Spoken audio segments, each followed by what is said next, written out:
나는 어떤 사람일까?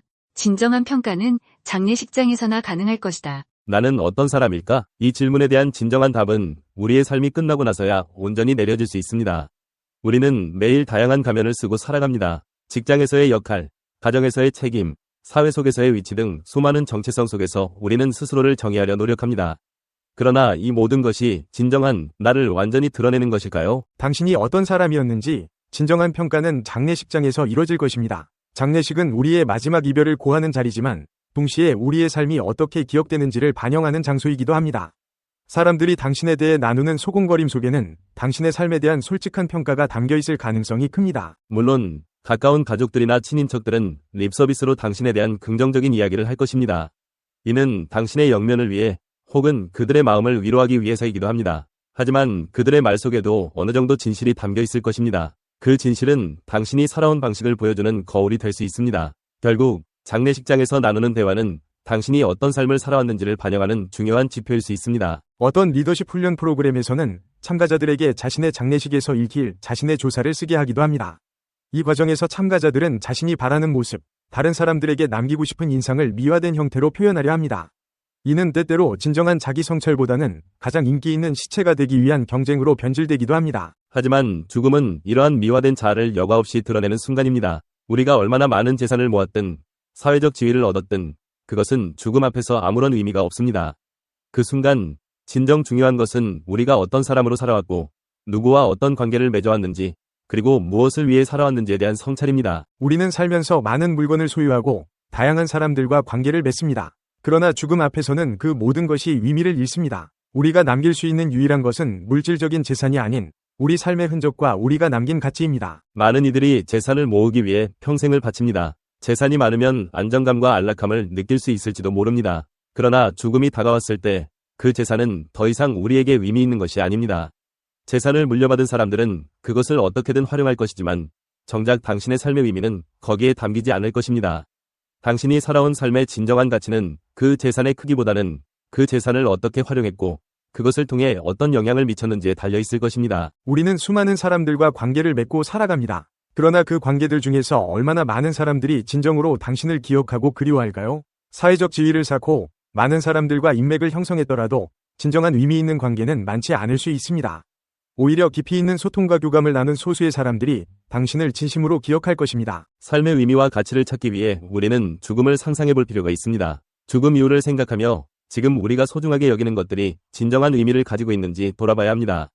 물질적인 것들, 사회적 관계들, 우리가 추구해온 목표들이 정말로 중요한 것들인지 아니면 일시적인 것들인지 깊이 생각해 보아야 합니다. 자신에게 솔직하게 질문하세요. 나는 지금까지 무엇을 위해 살아왔는가? 내 삶에서 진정으로 중요한 가치는 무엇인가? 이 질문들에 대한 답을 찾는 것은 어려울 수 있지만 그것이 우리의 삶을 더 깊이 있게 만드는 중요한 과정입니다. 결론으로 우리는 종종 타인의 시선이나 사회적 기대에 맞추어 자신을 정의하려 합니다. 하지만 죽음 앞에서는 그 모든 것이 무의미해집니다. 진정한 자신을 찾기 위해서는 우리가 가진 가면을 벗고 우리 삶의 진정한 가치를 찾아야 합니다. 지금 이 순간 잠시 멈춰서서 자신의 삶을 되돌아보세요. 그리고 당신에게 진정으로 중요한 가치가 무엇인지 고민해보세요. 당신의 삶에서 가장 중요한 것은 무엇인가요? 당신이 떠난 후에도 사람들에게 남길 수 있는 것은 무엇일까요? 삶은 유한합니다. 우리는 언젠가 이 세상을 떠날 것입니다. 후회 없는 삶을 살기 위해 지금부터 진정한 자신을 찾고 진정으로 중요한 가치를 추구하는 용기를 가지세요. 그것이야말로 우리가 남길 수 있는 가장 중요한 유산일 것입니다. 50명 의인들의 무비명과 유언에서 배우는 지상 최고의 가르침입니다. 이 세상에서 최고의 가르침은 이미 세상을 떠난 수많은 의인들의 유언이나 묘비명을 통해서 배울 수 있을 것이다. 죽은 자는 말이 없다지만 생전에 염원하며 몸부림치던 자취는 묘비명으로 남아 후세에 전해진다. 그러기에 우리는 망자의 회양과 깨달음을 통해 선지자의 어떠한 가르침보다 더 많은 것을 배울 수 있다. 100년 전쟁 때 영국의 왕자 에드워드의 묘기에는 다음과 같은 글이 있다. 지나가는 이여, 나를 기억하라. 지금 그대가 살아있듯이 한때는 나 또한 살아있었노라. 내가 지금 잠들어 있듯이 그대 또한 반드시 잠들리라. 어느 성직자의 묘지 입구에도 비슷한 내용이 있다. 오늘은 내 차례, 내일은 내 차례. 다 삶이 유한하다는 것을 암시하고 있다. 유명한 헨리 8세의 딸로서 왕위에 오른 엘리자베스 1세는 어려운 여건 속에서 훌륭한 정치적 수완을 발휘해 영국의 왕정을 반석에 올려놓았다. 그러나 그 역시 묘비명에는 다음과 같은 짧은 말을 남겼다. 오직 한동안만 나의 것이었다. 이 모든 것이 젊은 나이로 세상을 떠난 여성 작가 제인 로터의 부고를 쓴 사람은 바로 자신이었다. 삶이란 선물을 받았다. 이제 그 선물을 돌려주려 한다. 남편에게 쓴 유언에는 당신을 만난 날은 내 생애 가장 운 좋은 날이었다. 고 죽음 앞에서도 위연한 모습이었다. 중국의 동산선사는 살아있을 때는 철저하게 삶에 충실하고 죽을 때는 철저하게 죽음에 충실하라고 가르쳤다. 그가 죽기 전 남긴 말은 다음과 같다. 이 생은 멋진 여행이었다. 다음 생은 어떤 여행이 나를 기다리고 있을까? 그리스 수학자 디오판토스의 묘비명 보라. 여기에 디오판토스 일생의 기록이 있다. 기드 모파상의 묘비명 나는 모든 것을 갖고자 했지만 결국 아무것도 갖지 못했다. 노스트라다무스의 묘비명 후세 사람들이여 그의 휴식을 방해하지 마시오. 라이너 마리아 릴케의 묘비명 오 장미여. 순수한 모순의 꽃 로널드 레이건의 묘비명 옳은 일은 언제나 궁극적으로 승리한다. 로맨가리 에밀 아자르의 묘비명 한바탕 잘 놀았다. 르네 데카르트의 묘비명 고로 여기 이 철학자는 영원히 존재할 것이다. 마틴 루터 킹 목사의 묘비명 하나님 감사합니다. 미켈란젤로의 묘비명 아무것도 보지 않고 아무것도 듣지 않는 것만이 진실로 내가 원하는 것. 발명가 게일 보든의 묘비명 나는 시도하다 실패했다. 그러나 다시 또 다시 시도해서 성공했다. 버나드 쇼의 묘비명 우물쭈물하다 내 이럴 줄 알았지. 베네딕트 드 스피노자의 묘비명 신에 취한 사람 스피노자. 벤자민 프랭클린의 묘비명 출판업자 벤 프랭클린의 시신이 여기 벌레의 먹이로 누워있다. 그러나 그의 업적은 사라지지 않을 것이니 늘 새롭고 더 우아한 판으로 개정될 것이기 때문. 세바스찬 샹포르의 묘비명 40세가 되어도 인간이 싫어지지 않는 사람은 인간을 사랑한 일이 없는 사람이다. 소설가 마크 트웨인의 묘비명 천국은 호의에 근거해서 판단한다. 만약 업적으로 판단한다면 당신은 밖에 서 있고 당신에게가 들어가게 될 것이다. 소설가 셔우드 앤더슨의 묘비명 죽음이 아니라 삶이야말로 위대한 모험이다. 소설가 아서 코난 도일의 묘비명 강철처럼 진실하고 칼날처럼 곧았다. 소설가 스탕달의 묘비명 살았다, 썼다, 사랑했다. 소설가 프란츠 카프카의 묘비명 내면을 사랑한 이 사람에게 고뇌는 일상이었고 글쓰기는 구원을 향한 간절한 기도의 한 형식이었다. 소설가 프랑수아 모리아크의 묘비명 인생은 의미 있는 것이다. 행선지가 있으며 가치가 있다. 시인 바이런의 묘비명 그러나 나는 살았고 헛되이 살지 않았다. 시인 에밀리 디킨슨의 묘비명 돌아오라는 부름을 받았다.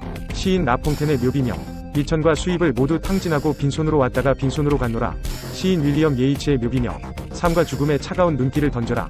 마부여 지나가라. 시인 프랑수아 비용의 묘비명 아무 쓸데도 없는 머리가 돈부랑자는 우리 모두의 어머니인 대지에 몸을 되돌렸다. 알렉산드로스 대왕의 묘비명 용기 있게 살고 영원한 명성을 남기고 죽는 것은 아주 멋진 일이도다. 앤드루 카네기의 묘비명 자기보다 훌륭한 사람들을 곁에 모으는 기술을 가졌던 사람이 여기 잠들다.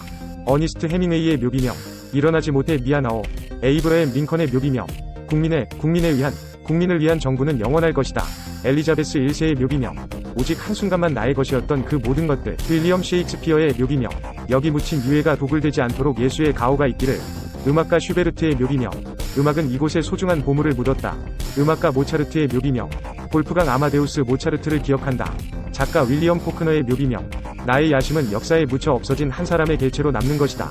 조지 고든 바이런의 묘비명 그러나 나는 살았고 헛되이 살지 않았다. 칼 마르크스의 묘비명 만국의 노동자여 단결하라.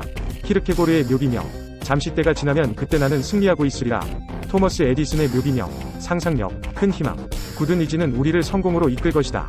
토머스 제퍼슨의 묘비명 독립선언문의 기초자, 버지니아 종교자유법의 기초자. 프리드리히 니체의 묘비명 이제 나는 명령한다. 자라투스트라를 버리고 그대 자신을 발견할 것을. 프란시스 베이컨의 묘비명 아는 것이 힘이다. 프랭크 시나트라의 묘비명 최상의 것은 앞으로 올 것이다. 하이니히 페스탈로치의 묘비명 모든 일을 남을 위해 했을 뿐 그 자신을 위해서는 아무것도 하지 않았다. 화가 라파엘로 산치오의 묘비명 여기는 생전에 어머니 자연이 그에게 정복될까 두려워 떨게 만든 라파엘로의 무덤이다. 중광스님의 묘비명 괜히 왔다가 간다. 장거리 여행에 수고가 많으셨습니다. 지금까지 세상에서 사용했던 것은 모두 그대로 두시고 하차하여 주십시오. 여기는 여러분이 고대하신 종착역입니다. 윗길로 가시는 사람은 천당으로 가시고 아랫길로 가시는 사람은 지옥행입니다. 유용하게 보셨다면 검색창에서 성필원으로 인물 검색 부탁드려요.